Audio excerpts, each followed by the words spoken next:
মা বোন ভক্ত ছেলেদের সাথে সংসার করলে একটা মেয়ে কখনোই সুখী হতে পারে না।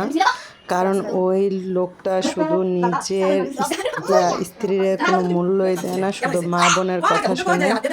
কারণ আমি এরকম একটা সংসারে আছি যে সে তার মা বোনের অনেক ভক্ত, প্লাস তাদের কথা শুনে সংসারে তারা যাই বলে তাদের জন্য নিজের বাচ্চা বা স্ত্রীর কোনো খেয়াল রাখে না।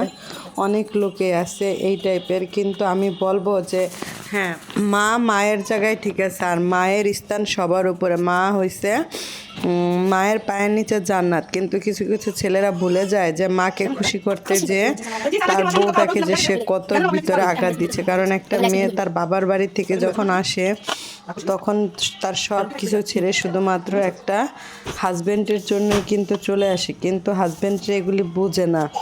এই জন্য মা বোন ভক্ত ছেলেদের সাথে সংসার করতে একটা মেয়ের সত্যিই খুব কষ্ট।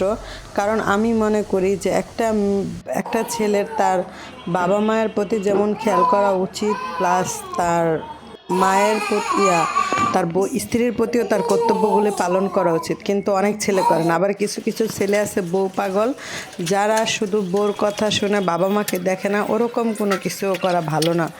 দুই সাইড থেকেই দুজনকে হেল্প করতে হয়, ঠিক আছে? কারণ এটা বুঝতে হবে যে না, এই মেয়েটা সব কিছু ছেড়ে যেহেতু আমার কাছে চলে আসছে, তো আমার উচিত তাকে আমার যতটুক পারি আমি তাকে সাপোর্ট দেওয়া। সে আমার সাথে কিছু শেয়ার করলে তাকে আমার বোঝানো। তার মানে যে বাবা মাকে ছেড়ে আলাদা হয়ে যাবে এরকম কিছু না। কিন্তু অনেকের মা বোনের কথা শুনে ঘরও অশান্তি করে। একটা সময় কী হয় জানেন, স্ত্রীর মন থেকেই না সেই সব স্বামীগুলি উঠে যায়।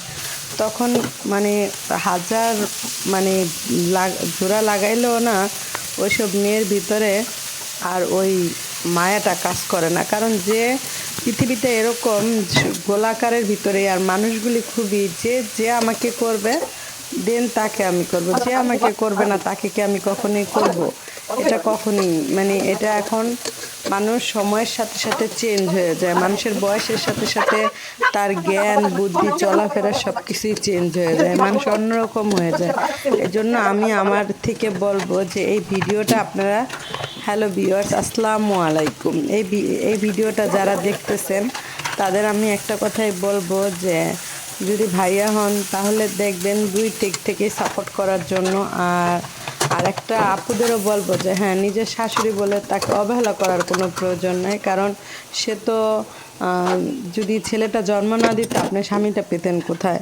এজন্য সবাইকে সবার কাছ থেকেই বলবো যে সবাই জানি সবাইকে হেল্প করে, প্লাস কিন্তু বেশিরভাগ স্বামীরাই এগুলি বুঝে না দেখে স্ত্রীরা যখন মন থেকে উঠে যায় তখন কিন্তু ওই স্বামী অন্য একটা নারীর আসক্ত হয়। কিন্তু এটার মেন দোষ কার জানেন? ওই মা বোনদের। কারণ ওদের জন্য এই সংসারগুলি প্রবলেম হয়েছে, এই জন্য এরকম সমস্যাগুলি হয়। তো কি আর বলবো, এই জন্য বলি যে মা আর বোন ভক্ত ছেলেদের আমি খুবই ভয় পাই, ঠিক আছে? এইসব ছেলেরা মা আর বোন ভক্তর জন্য নিজের স্ত্রীর কোনো মর্যাদাও দেয় না, কোনো সম্মান করে না। বা অনেকেই কী করে যে যা টাকাটা ইনকাম করে সেটাও তার মা দিবে, মায়ের হাতে এনে দেয়, স্ত্রীর হাতে তো কখনোই দিবে না। কিন্তু এগুলো কি ঠিক বলেন তো? কখনোই ঠিক না। আবার মা আর বোনদের সাথে উনি যত সব কথা শেয়ার করবে, এই কথাগুলি কখনো নিজের ওয়াইফের সাথে শেয়ার করবে না। কারণ সে সবসময় নিজের ওয়াইফকে তার প্রতিদ্বন্দ্বী মনে করে। এগুলি তার ব্রেন টাইম হয়তো কাজ করে যে আমার ওয়াইফকে আমাকে সারা জীবন দেখবে না, দেখলে আমার মা বোনেই দেখবে। এরকমও পুরুষ আছে, কিন্তু এই পুরুষগুলির উচিত যে না, টাকা যতক্ষণ থাকে অতক্ষণ সবাই সবাইকে দেখে, টাকা চলে গেলে কেউ কাউকে দেখে না। এগুলি বাস্তব কথা। আবার একটা মেয়ে বিয়ে হয়ে গেল, তার স্বামীর সংসারে সে যতটা ভালো বা নিজের স্বাচ্ছন্দ্য বোধ অনুভব করে সেটা কিন্তু তার বাবা মার বাড়িতে কখনোই সম্ভব না। বা সন্তান হয়ে গেলে তো আরও সম্ভব না।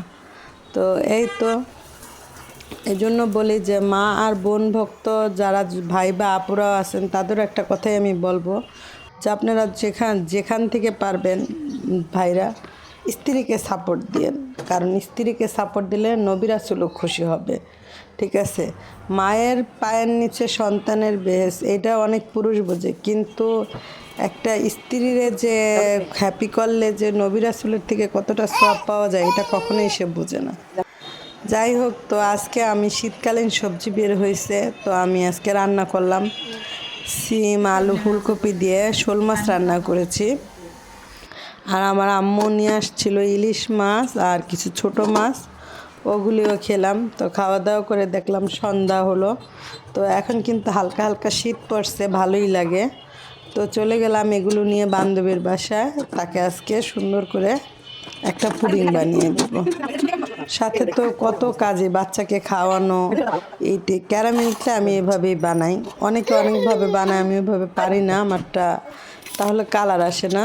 তো জানি না, আপনারা এভাবে ট্রাই করতে পারেন। তারপরে এই তো বান্ধবীর বাসায় গেলাম, দেখি বান্ধবী অনেকগুলি লাল শাক বাছতেছে। তো বান্ধবীও থাকে 6 তলায়, মানে 6 তলায়, সে আমার ক্লাসমেট না, জাস্ট আমরা একসাথে এক বিল্ডিংয়ে থাকা অবস্থায় বান্ধবী হয়েছে। এ তো আমি ভাবিও বলি। তো ভাবির মেজো মেয়েটা দেখেন কি সুন্দর করে ও ডিম ফেটতেছে, বলতেছে আন্টি আমিও তোমাকে হেল্প করব। তো ও আর আমি দুজনে খুব সুন্দরভাবে পুডিংটা বানালাম। তো এই তো দেখেন পুডিংটা এখন ওই পরিবেশন করলো। পুডিংটা কিন্তু ভালোই হয়েছে। তো এই তো আজকে আপনাদের সাথে অনেক গল্প করলাম মা বোনদের বিষয় নিয়ে। একটা পুরুষ মা বোন ভক্ত হলে কেমন হয় এটার কোনোই নাই। এই তো এখন ওরা পুডিং খাইতেছে। এখন আমি বলতেছি বলো মজা, সে আবার পর্দা করে তো মুখ দেখাবে না, তো জারিফকে একটু খাইয়ে দিলাম। এই তো ভাবি আবার আমাদের একটু দিয়ে দিল, তো বাসায় চলে আসলাম। আজকে এই পর্যন্ত, সবাই ভালো থাকবেন, সুস্থ থাকবেন এবং আমাদের জন্য দোয়া করবেন, এবং আপনাদের জন্য দোয়া করে আপনাদের পরিবারের সবাইকে নিয়ে যেন ভালো থাকেন, সুস্থ থাকেন এই কামনা করে। আল্লাহ হাফেজ।